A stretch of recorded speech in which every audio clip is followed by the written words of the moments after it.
Sa educational outreach through e-learning, isang kumpanyang gumagawa ng mga electronic module para sa out-of-school youth, nakahanap ng puwang si Jamilia. Naghahanap ako na marunong ng computer graphics.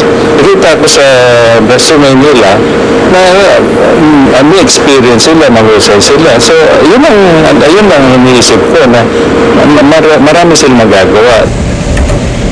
Di alintana ang kakulangan, tinanggap ni Doc ang unang empleyadong di nakaririnig sa kanyang kumpanya.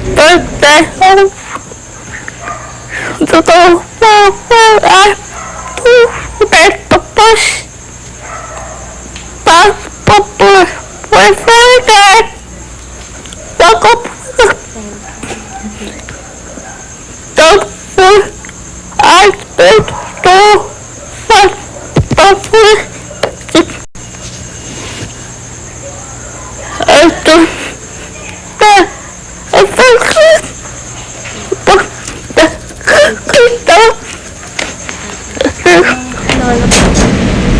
Ngayon, ang batang bingi na inaakalang hindi matututo, tumutulong pa na magturo sa mga normal na kabataan. Pinapakita ni Jamie yung trabaho niya. Ang gamit niya ay Flash, isang programang gustong-gusto kong matutunan na hanggang ngayon hindi ko pa natututunan.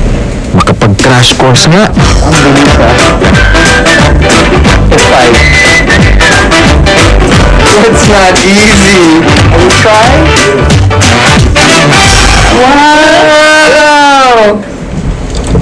Dahil na rin sa ganda ng record ni Jamilia, siyang pang mga katulad niyang di nakaririnig ang nagtatrabaho para kay Doc ngayon. Magdadagdag pa kami. In fact, I'm willing to